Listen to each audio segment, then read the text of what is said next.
SDP Indonesia Ferry adalah BUMN di bidang pelayaran dan kepabeanan yang mengelola 27 cabang, 307 lintasan, dan 226 kabel. Itu untuk SDP plus Jembatan Nusantara. Dan ada 36 lintasan untuk SDP plus KSO. Nah, dalam beberapa tahun terakhir, SDP sukses melakukan transformasi digital yang membuat perusahaan berusia 50 tahun ini mampu bergerak dengan lincah. Gimana sih strategi SDP dalam menjalankan transformasi digital? Bagaimana pula mereka membangun digital culture dan digital skills untuk menunjangnya? Langsung aja kita tanya ke Direktur Utama SDP, Ibu Ira Puspadewi.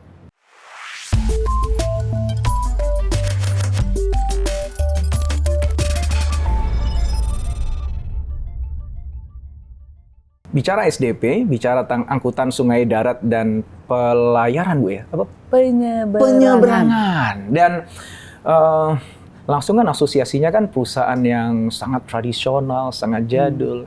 And yet, yang menarik adalah semakin kesini kita semakin banyak dengar tentang kisah transformasi digitalnya SDP. Ada aplikasi Verizi yang sekarang udah dipakai oleh masyarakat gitu. Dan saya yakin bukan hanya itu yang kelihatan oleh orang kan. Tapi di balik semua penyelenggaraan pelabuhan dan semua kapalnya itu ada digital teknologi yang bermain di situ. Nah, saya tertarik untuk mengkaji lebih dalam tentang hal ini sebagai pembelajaran bagi teman-teman yang sekarang ini mengklaim sudah transformasi digital, Bu, tapi sebenarnya sih mungkin casing-nya aja kali ya gitu. Dan banyak teman-teman yang merasa susah nih, dan memang nggak mudah ya, Bu. Namun sekali lagi SDP dengan kondisi masa lalu dan mungkin juga sejarah dan kondisi industri yang seperti itu pun mampu gitu. Dan kita pengen kulik nih gimana cara proses transformasi digitalnya. Maka pertanyaan saya sebelum masuk lebih dalam lagi, boleh Bu di-share, Bu Ira, transformasi digital yang seperti apa aja yang sudah dijalankan oleh SDP sampai hari ini, Bu? Saya senang kalimatnya dari Mas Indra yang namanya jadul banget, literal gitu. Saya bilang emang iya, karena rasanya industri ini sudah sangat lama, setidaknya mungkin seumur Nabi Nuh kali ya. Kan ada kapal gitu ya. Jadi tua banget. Tapi berarti itu adalah sebenarnya mencerminkan kebutuhan yang akan selalu ada. ASDP itu akan selalu bisa relevan, karena rasanya nggak mungkin Indonesia ini tersambung semua sama jembatan atau bikin tunnel di bawahnya untuk pulau yang jumlahnya 17.000 ini. Jadi we will always be relevant. Cuman dengan cara apa nih kita beroperasinya? Masa sama dengan zaman Nabi Nuh kemarin gitu. Nah, salah satu yang mendasari gitu, kenapa mesti digital gitu? Ada oke lah kalau ngomong corporate ada visinya apa-apa, tapi saya berangkat dari pengalaman saya sendiri, di mana terutama saat Lebaran yang dulu pernah horor banget sampai antrinya 26 km. Saya mengalami, ini sering saya ceritain banget kalau teman ASDP udah bosen kali, tapi saya sekali lagi ini titik awal pemikiran saya. Saya harus melek selama 27 jam di sebuah Lebaran pertama saya di SDP. Saya itu pada saat kejadian itu Ibu, itu tahun pertama Ibu ya? Tahun pertama, Lebaran. Saya bilang, saya waktu itu udah kerja sekian puluh tahun, seberat-beratnya nggak pernah saya sampai harus melek 27 jam. Jadinya yang ada dada saya tuh berdentum-dentum, bukan detak lagi, karena pasti capek sekali kan. Tapi kan nggak boleh capek, karena ASDP saat itu modanya adalah setiap Lebaran tuh memang deg-degan, saat mixed feeling. Satu seneng karena ini bisnisnya bakal bagus nih gitu, banyak transaksi kan. Tapi at the same time bahasanya air bah.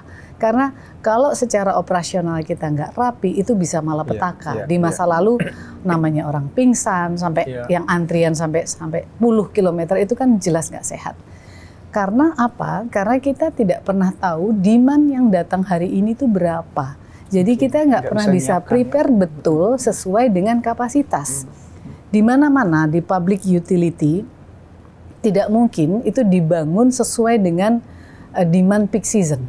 Artinya gini, kalau sehari-hari nih ASDP ada say 9 ribuan deh gitu kendaraan yang lewat gitu. Padahal kalau lebaran sampai 30 sekian ribu.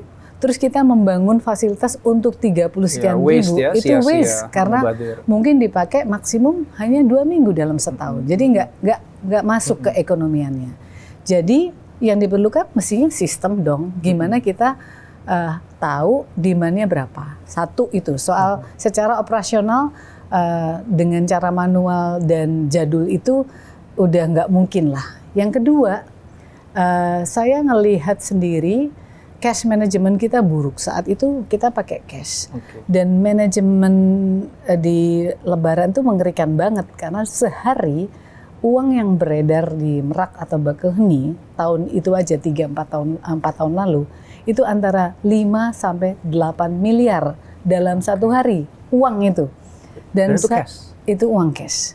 Saya kira di bank-bank yang kelas cabang aja uang cash ya 5 sampai 8 miliar fisik ada itu belum tentu juga banyak gitu. Nah kita di pelabuhan yang tentu tidak steril dan sebagainya dibandingin bank, ada uang seperti itu yang saya lihat sendiri sampai ke lantai itu bertebaran karena kita cash manajemennya buruk. Ngeri banget gitu. Walaupun kita mungkin baik, kalau lihat peluang seperti itu, godaannya tinggi sekali. Dua hal itu yang kemudian nggak bisa nih, mesti digital.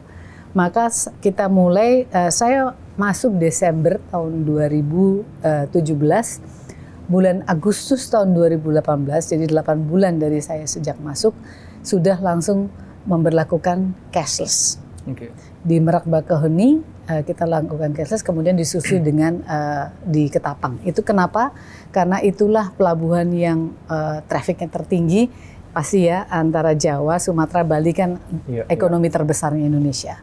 Nah, kemudian dari situ coba cash, awalnya lucu dong, kita pakai ini juga pakai KTP gitu ya. KTP-nya bisa dibaca dengan card reader, tapi ternyata KTP-nya orang Indonesia dipegang kena apa, mungkin 60% nggak bisa dibaca dengan benar. Jadinya lama sekali, harus manual. Saat itu mungkin per transaksi 20 detik, tapi itu masih terlalu lama. Jadi kita bilang nggak bisa. Orang harus menyelesaikan semuanya karena perlu manifest sih yang paling utama itu. Dengan manifest dan asuransi. Kalau itu dilakukan di pelabuhan, masih ada antrian yang luar biasa. Maka kita berlakukanlah yang namanya reservasi online. Di Merak Bakauheni, Ketapang, Gilimanuk. Mulainya dari situ. Dari situ kemudian udah deh pandemi. 2019, 2020 kita canangkan, 2021 masih ada pandemi, udah terjadi reservasi online tapi orang masih belum paham. Pas 2022 istilahnya baru pertama dibebaskan total, orang masalah. Satu yang nggak tahu masih cukup banyak. Yang udah tahu nyoba datang ke pelabuhan tanpa tiket banyak juga.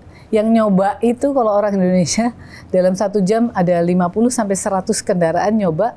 Kalau orang misalnya ke KAI atau ke pelabuhan udara orang. Kalau ini kendaraan gimana caranya gitu kan. Jadi yang paling sulit dari seluruh proses ini adalah social engineering. Gimana kita meminta konsumen berpartisipasi di transformasi ini gitu. Nah, dari kami partnernya sama dengan KAI.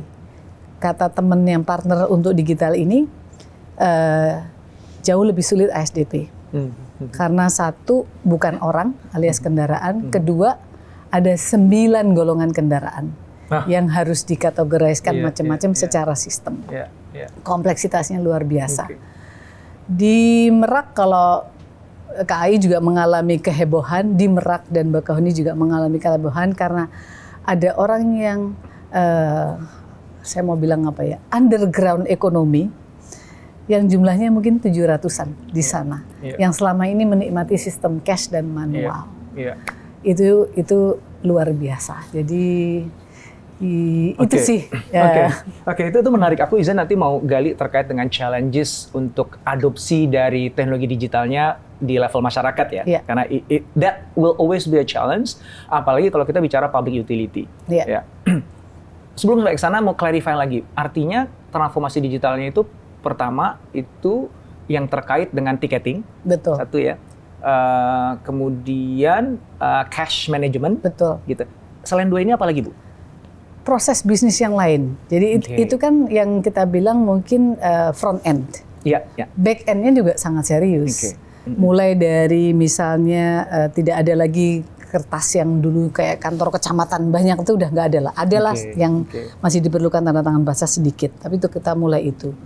Korespondensi segala itu udah pakai digital. Kemudian juga centralized system finance. Tadinya tiap cabang masing-masing punya cara sendiri-sendiri, semuanya disistemkan yang sama. Jadi administratifnya Bu ya, itu bisnis proses yang sifat administratif itu udah digital semuanya. Betul. Terus monitoring fleet, misalnya penggunaan BBM-nya gimana, mesinnya dengan mesin yang suhunya kayak gini harusnya BBM-nya segini, itu udah diatur lah di beberapa tempat strategik. Belum semuanya karena tidak tantangannya SDP karena kita itu seluruh Indonesia level sophistication-nya infrastruktur kan beda banget gitu. Jadi di tempat-tempat kunci itu dilakukan. Jadi digitalisasi yang orang lihat mungkin di sekitar tiketing gitu ya. Tapi sesungguhnya yang terjadi di belakangnya jauh lebih besar banyak, dari ya. itu. Dan yang melakukan proses digitalisasi itu, yang menciptakan tadi ya digital fleet management, make sure BBM dan sebagainya, itu dikembangkan internally dalam SDP sendiri atau gunakan vendor? Ada yang internal, ada yang vendor. Karena ada hal yang sangat kompleks ya, kayak ticketing system itu kan berarti harus hubungan dengan payment, dengan bank, dengan apa. Itu perlu network yang nggak bisa kalau kita internal. Tapi kalau misalnya ada beberapa ukuran mengukur efisiensi BBM, itu bisa kita kembangkan sendiri. Ada campuran. So as much as sebanyak mungkin yang itu kita bisa lakukan secara mandiri, kita lakukan sendiri. Kita lakukan, tapi kalau itu tadi udah jaringan dan sebagainya kan itu investasi yang terlalu panjang, terlalu mahal, nggak worth it, dan kita butuh cepet ya. Udah pakai vendor aja Bu ya. Iya. Dan seru sih, seru banget. Seru. Aku juga bisa bilang seru karena kan aku terlibat juga. Iya, betul. Saya dengan teman-teman di Cias ya alhamdulillah punya kesempatan ya nemenin beberapa tim squad yang ada di ADSDP dan I think idenya tuh brilliant loh Bu, gitu. Dan wow, saya pikir ini harusnya vendor aja ngerjain, tapi lu bener mau ngerjain ya gitu. Ya karena beberapa diantaranya kompleks Bu, menggunakan teknologi juga yang nggak sederhana gitu. Teman-teman itu. Teman-teman ya anak-anak muda itu luar biasa. Jadi hari ini Mas, saya ceritakan dari kita baru RUPS ya, terus dari pemegang saham tuh meng-highlight bahwa kinerja kita ini kita bikin ini kan recordnya gitu. Dibandingkan kita coba 5 tahun terakhir dengan karena manajemen yang sekarang ini kan 5 tahun kemarin sama 5 tahun sebelumnya. Itu average pertumbuhan labanya yang kemarin itu kurang lebih 15%, yang di kita sekarang udah 23%. Jadi walaupun pandemi, ASDP, nanti kita punya chartnya, mungkin teman-teman kalau bisa ditayangkan di chartnya menarik untuk lihat. Walaupun pandemi kita turun labanya, tetapi kita adalah salah satu dari sangat sedikit, if not the only one di BUMN yang transport yang masih bisa mengukuhkan laba. Karena kan setelah pariwisata dan kemudian yang kedua transport ya paling terkena dampak pandemi. Jadi dan masih tetap mengukuhkan laba. Dari mengukuhkan laba dan secara kesehatan cash sangat sehat. Itu nggak banyak lah gitu. Jadi waktu terjadi pandemi itu kita stress test gitu, kita kalau nol pendapatannya masih itu bisa menghidupi 8 sampai 9 bulan total kebutuhan. Nggak banyak perusahaan kayak gitu. Iya. Oke, aku mau balik ke anak muda tadi karena ini sesuatu yang menarik ya. Balik lagi ya sebagai orang luar gitu ya yang mungkin underestimate ASDP. Enggak sih, bukan underestimate, lebih nggak tahu. Lebih tepatnya saya nggak tahu ASDP itu apa. Karena kan nggak tahu makanya underestimate kan. Begitu tahu ya kayak saya tahu karena saya kan ketemu langsung sama anak-anak muda di SDP gitu, ikut coach mereka, bimbing mereka, ngeliat mereka, wow, they are brilliant gitu ya. Tapi mungkin banyak teman-teman di perusahaan yang either dia nggak tahu atau underestimate gitu atau nggak mau tahu gitu ya. Dan pertanyaanku begini. Pertama ya, apa yang ngebuat Ibu memberikan kepercayaan kepada teman-teman muda di SDP untuk ngebangun teknologi digital itu secara mandiri? Padahal kan nggak punya experience sebelumnya kan Bu, gitu. Dan Ibu juga relatif baru pada saat itu ya, ketika mengalami kejadian Bakaheni itu ya. So it takes a lot of trust kepada sana anak muda ini untuk bangun. Iya kalau berhasil, kalau enggak, ya gitu. Sementara kan waktu berjalan terus gitu, ada risiko gitu. Dan sebagian orang kan udahlah nggak usah pusing lah, udah kita pakai vendor aja deh gitu. Keluar duit nggak apa-apa, yang penting aman gitu. Tapi Ibu mungkin menyadari bahwa kalau semuanya bergantung sama vendor, kapan kita ngebangun tim kita secara mandiri. Dan namanya teknologi digital itu kan harus, yang paling bagus adalah di develop internally kan Bu ya gitu ya. So back to my question adalah, pertama, apa yang membuat Ibu menjadi confident bahwa udah lain aku serahin aja ke anak muda di sini, they will find a way to make it happen, gitu. Itu nomor satu. Nomor dua, apa yang Ibu lakukan to enable mereka? Karena kan trust itu kan, kalau gue percaya dulu pasti bisa, tapi kemudian kita pergi melengos kan berarti kan bukan trust itu Bu ya. Itu nggak peduli gitu kan, sakarep Bu kan. Tapi pasti kan Ibu menjadi enabler di situ. That two questions Bu. Baik. Pertama sebetulnya mungkin kita petakan dulu mana yang memang kita tahu dari awal kita perlu orang lain. Ya. Seperti tiketing, reservasi online dengan seluruh networkingnya itu udah kita tahu deh, itu pasti orang lain gitu. Nah, yang lain-lainnya kita punya list yang ini mungkin bisa dari dalam, dan in fact ketika saya datang pun sebenarnya sudah ada, seperti program efisiensi monitoring BBM itu sudah ada. Nah, kalau saya ngelihatnya soal skala aja sih. Kita punya kompartemen-kompartemen di mana ada skala yang aman jika pun misalnya itu tidak terjadi. Tidak terjadi atau tidak berhasil dalam waktu dekat lah ya. Iya. Gitu ya. Jadi ada skala yang kita petakan juga. Itu risk manajemennya Bu ya, dimainkan. Mestinya ya, karena kita ngitung lah ada resikonya segimana. Oke, kalau misalnya gagal pun ya impact-nya masih kita bisa within our appetite gitu. Itu aja sih. Tapi be very clear mana yang kita tahu memang harus orang lain dari awal. Nah, once itu dipetakan, akhirnya kan di area-area di mana itu relatively safe to eksperimen, jadi kalaupun gagal masih bisa di-accept dan kita masih punya waktu untuk perbaikinya gitu ya Bu ya. Oke, udah dipetakan. Terus Ibu akhirnya assigning anak-anak muda nih. Oke, guys, kamu garap ini ya, kamu garap ini ya. Aku challenge kamu melakukan ini gitu ya. Apa yang Ibu lakukan sebagai leader, sebagai CEO to make that happen? Karena not necessarily setelah kita kasih panggungnya, kasih kesempatannya, itu happen kan nggak otomatis kan Bu. Ya, banyak faktor gitu. Salah satu yang paling besar pengaruhnya adalah peran si leadernya, khususnya CEO sebagai sponsor tertingginya, as an enabler to make it happen. What did you do? Apa yang Ibu lakukan? Saya mungkin lebih sering bahasa saya sering bikin pertanyaan dibandingin pernyataan. Kalau pernyataan itu mengganggu amigdala ya biasanya karena kan mendingan ada hal baru. Tapi kalau saya nanya, kira-kira saya tahu udah ada identifikasi masalah lah. Kira-kira masalah misalnya saya paling gampang ngomong efisiensi BBM atau paketisasi spare parts gitu ya.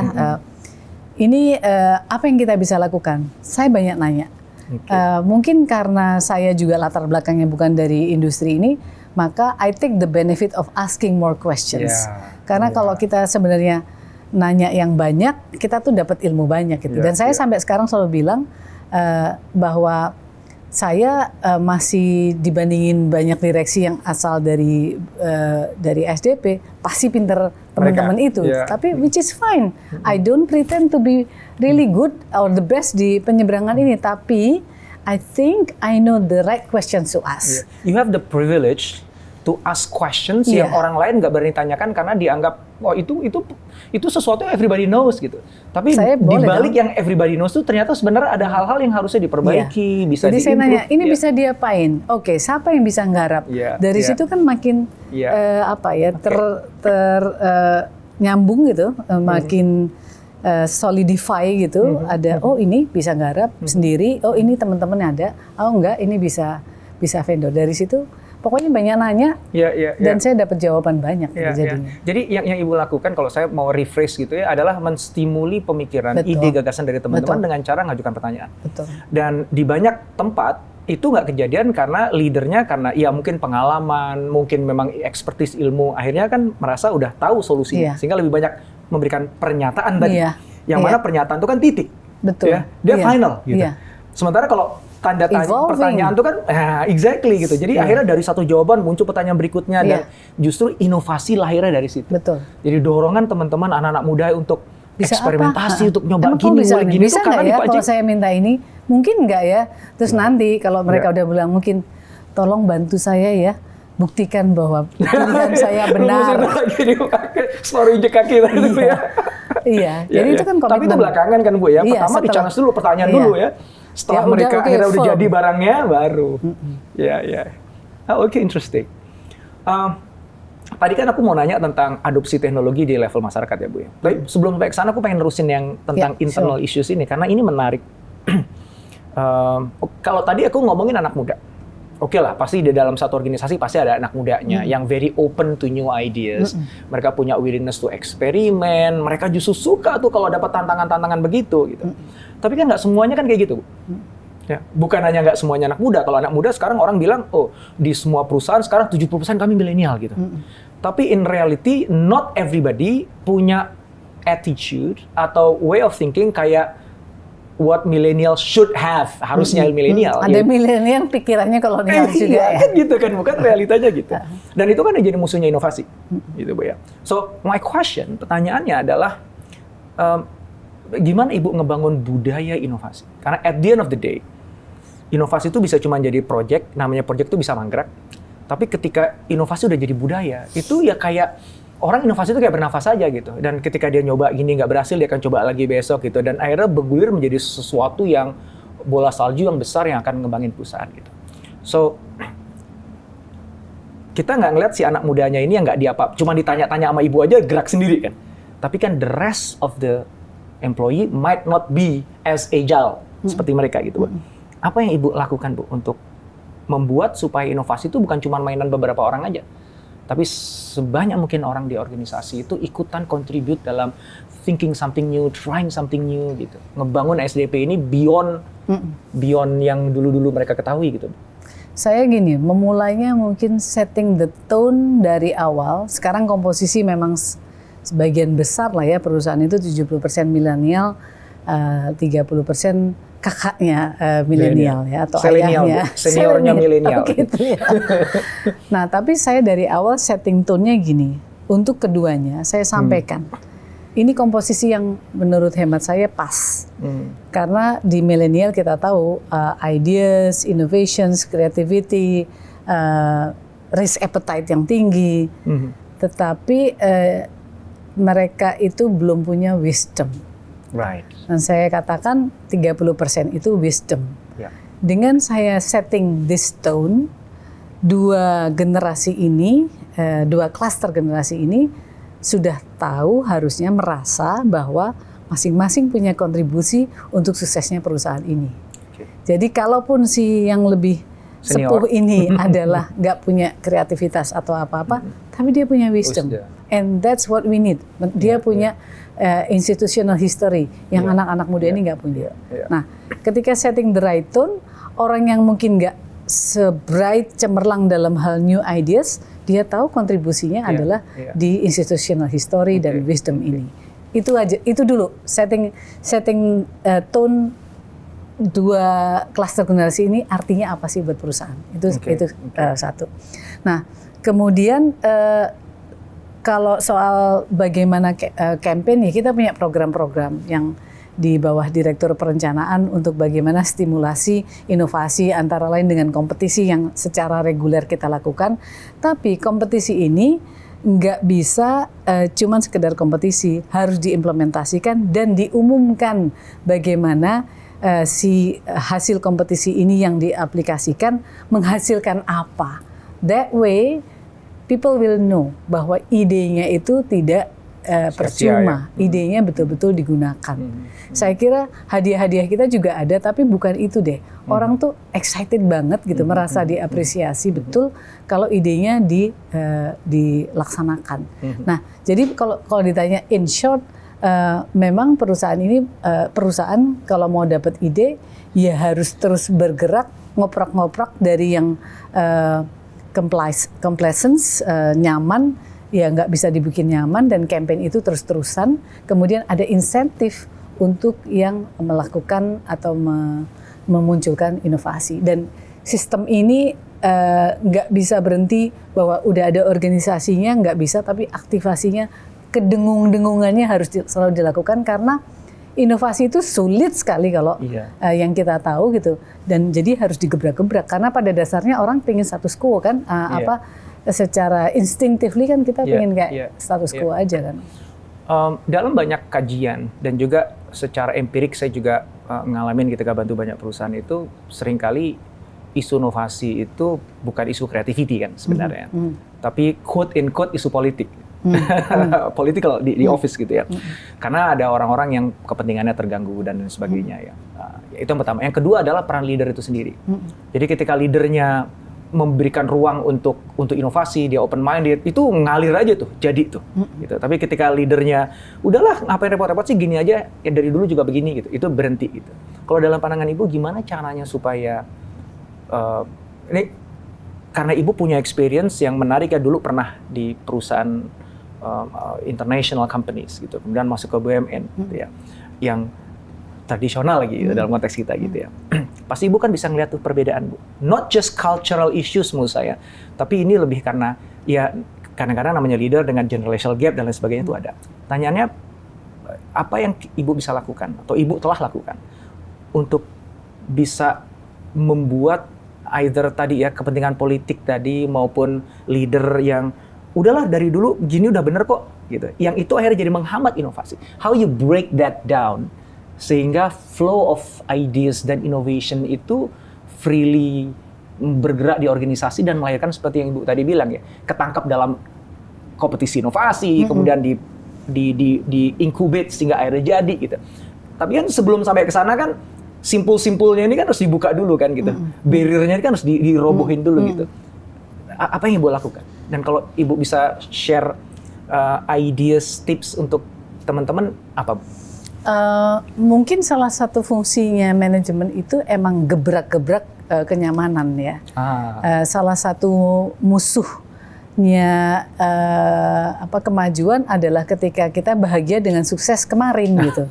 Karena yang kemarin itu udah pasti dengan segera obsolete. Sehingga ketidaknyamanan itu harus terus diciptakan. Gini, kompetisi itu real kan. Nah, kita banding-bandingin aja dengan kompetitor dan kita tahu persis ada hal yang kita masih lebih buruk dari kompetitor, ya di amplify aja gitu, di amplify banget. You create a burning platform.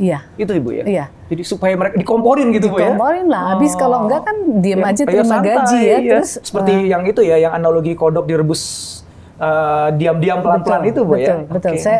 Beberapa istilah kita gunakan ya, sekali hidup harus berarti gitu. Terus kalau cuma diam-diam aja ngapain gitu. Dan jadi, itu tugasnya siapa Bu untuk melakukan itu? Ketika Ibu menyebut manajemen tadi itu siapa Bu? Saya pasti dicorong pertama ya, karena ya tugas saya seperti itu. Tapi juga saya dapatkan itu kan ide-idenya dari banyak nanya tadi, banyak nanya konsumen, banyak. Saya masih banyak hal yang belum puas gitu ya. Karena gini, transformasi itu akhirnya kalau buat saya ada 3 hal utama yang jadi parameter gitu. Ada banyak hal, tapi 3 inilah saya ambil. Satu, financial performance yang kita harus tumbuh secara berkelanjutan. Kedua, service-nya harus extraordinary, makin bagus. Ketiga, favorable working conditions buat employees. Jadi semua itu kalau kita ngomong transformasi, at the end of the day 3 ini harus bisa merasakan dan finansial, customer, dan akhirnya employee sendiri. Itu, dan rasanya di tahun seperti ini pun kita sudah melakukan lumayan untuk yang 3 ini, termasuk kemarin kami bulan November ya, hari gini gitu, kami naikkan gaji yang saya nggak akan ngebut jumlahnya tapi signifikan. Jadi istilahnya Direktur SDM bukan kenaikan gaji tapi perubahan gaji. Maksudnya gitu. Karena perubahan bisa turun loh Bu. Nah, perubahan gaji naik karena salah satunya saya tadi disampaikan oleh pemegang saham juga, digitalisasi kita tuh leading to this gitu. Ke semuanya ini. Nah.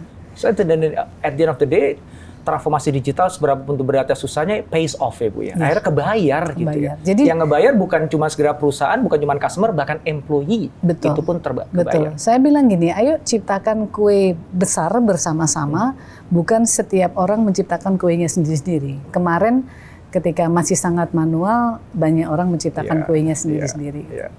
Oke, pertanyaan terakhir saya kembali lagi kepada yang tadi di awal ya, adopsi teknologi digital. Jadi ketika Verizi sudah ada, tiketing, payment dan sebagainya sudah ada. Kan ujung-ujungnya masyarakat mau pakai apa enggak kan gitu. Betul. Dan adopsi teknologi di masyarakat, apalagi kalau kita bicara yang menggunakan kapal, mungkin dari sisi piramida, dari sisi demografinya di menengah ke bawah gitu kan ya. Yang mungkin exposure terhadap teknologi digital itu nggak sebanyak yang ada di menengah ke atas kan Bu ya. So pertanyaannya adalah gimana caranya Ibu mendorong adopsi teknologi digital itu, karena kita mau buat teknologi digital sebagus apapun kalau nggak dipakai kan sama aja Bu, antrian tetap aja 20 km gitu Bu. Nah, I think itu the most interesting questions yang kita saya nunggu jawabannya, gimana caranya Bu? Just do it. Tapi gini, jawaban pendeknya just do it. Karena reluctance-nya banyak banget, termasuk bahkan dari regulator. Ada yang maksudnya di level working levelnya gitu, kayak ngelihat reluctance dari stakeholders di sekitar pelabuhan, ngeri itu. Ada yang bakar ban, ada yang nyegat saya. Serius, saya sampai harus dikawal polisi lah sampai berapa lama gitu. Karena mengusik beberapa kepentingan. Tetapi saya bilang ignorance is a bliss. Saya tidak berasal dari industri ini, bukan berani karena benar, tapi berani karena tidak tahu. Jadi kita lakukan. Tapi intinya gini. Ketika kita sudah tahu tuh artinya based on research, pakai hitung macam-macam bahwa this is the best thing for the company and for the greater Indonesia, ya udah kita lakuin. Just do it. Whatever it takes ya sambil jalan kita perbaikin semuanya. Yang menarik tadi kan Mas Indra sampaikan karena demografinya mungkin yang kelas bawah apa. Yang paling reluctant bukan yang kelas bawah. Justru ada sekian pejabat yang merasa biasanya nyaman, bisa go show, set. Sekarang suruh gini, walaupun dia nyuruh staffnya aja, wah itu kan bagusan dulu gitu. Ini justru yang paling kalau orang yang demografinya tadi disampaikan di piramida yang di bawah itu nggak punya pilihan. Tapi yang komplain dan sampai ke bos-bos lah gitu adalah para pejabat yang punya akses ke bos-bos. Tapi alhamdulillah bos-bosnya juga sejalan bahwa digitalisasi is the way to go, tidak hanya buat SDP tapi buat industri penyeberangan. Dan kalau saya bilang, saya sering menggunakan istilah we are elevating civilization to the next level, karena ada 49 juta orang yang menggunakan jasa SDP di seluruh Indonesia. Kalau 49 juta ini kita bisa tertibkan, dengan sekarang di seluruh pelabuhan SDP kan sekarang tiketnya digital. Kalau itu bisa kita tertibkan, kita pelabuhannya bersih, buat saya itulah naikin peradaban in the smallest sense, tapi it means a lot buat Indonesia. Masya Allah. Wow, keren. Oke, saya sebenarnya nggak ikhlas untuk mengakhiri ini, Bu. Oke, jadi saya akan I'll push a little bit. Karena aku masih punya penasaran gini. Jadi, untuk masyarakat mengadopsi itu, ada Verizi, ada harus pakai aplikasi dan sebagainya gitu. Jadi konkretnya yang Ibu lakukan gimana nih? Pasti campaign iya, gitu, ya kan? Pasti campaign educating everyone gitu. Apa yang menurut Ibu akhirnya gara-gara yang satu ini? Karena campaign kan everybody do campaign kan Bu ya gitu. And yet ASDP mampu melakukan itu pasti dengan sebagai permasalahan dan hambatannya, tapi ujung-ujungnya kan semua orang pakai akhirnya gitu. gitu.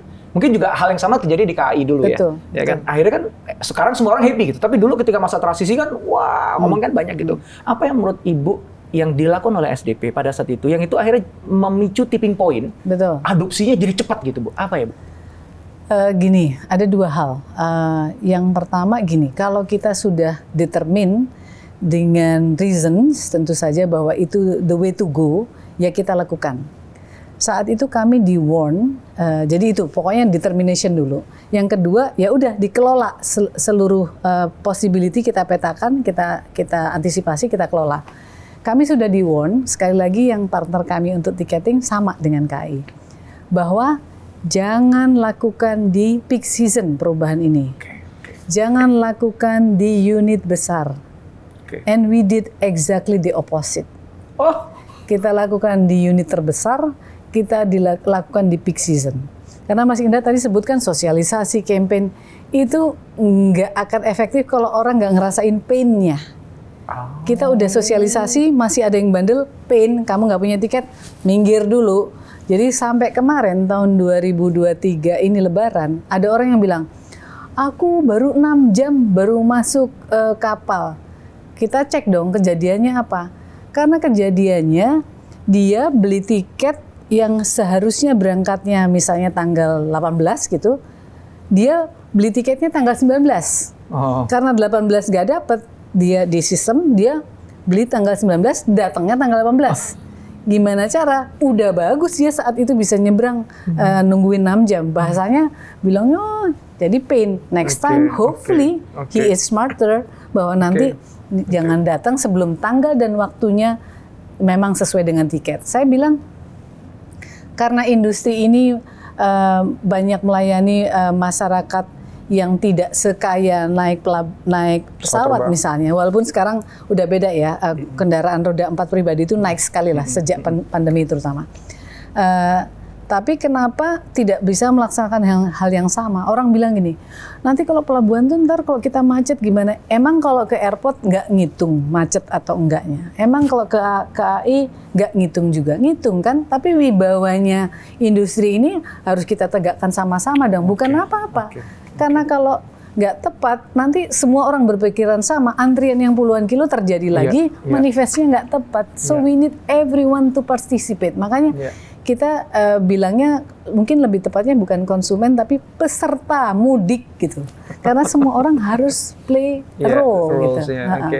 Jadi if I'm trying to simplify, sederhanakan artinya apa yang kita yakini itu memang paling tepat, paling benar yang seharusnya dilakukan for the good of everyone, untuk kebaikan semua orang. Udah jalanin aja. Sometimes harus agak merem sedikit, ignorant sedikit gitu kan, karena pasti semua orang akan ngomongin gitu. Dan tegas itu tadi ya. Jadi ya udah kalau memang dia salah, ya salah, ngulang lagi dari belakang gitu. Dia bukan kan ngomong begitu kan, tapi ya belajar kan dia kan. Besoknya pasti nggak akan gitu lagi kan gitu. Iya, itu jadi, tadi biar aja pain-nya dulu tadi. Apa ininya suksesnya biar ngerasain pain dan nanti jangan mau kena pain lagi. Berarti dari awal udah dipredik ini bakalan panas dulu nih di depan gitu. Iya, kind of. Tapi pada akhirnya kan cooling down juga karena pasti kan semua orang akan belajar lah ya gitu ya. Iya. Wow, keren banget. Makasih sekali waktunya Ibu terima Ira. kasih sekali. Saya banyak banget belajar. Saya yakin teman-teman semua yang nyimakin juga belajar banyak dari Ibu Ira dan juga SDP. Terima kasih banyak. Mudah-mudahan ini akan terus benar-benar bisa jadi penyambung Nusantara, dan seperti Ibu bilang tadi ya, ini justru yang akan elevating civilization to the next level. Hatur nuhun, terima kasih. Terima kasih banyak. Assalamualaikum. Waalaikumsalam warahmatullahi wabarakatuh.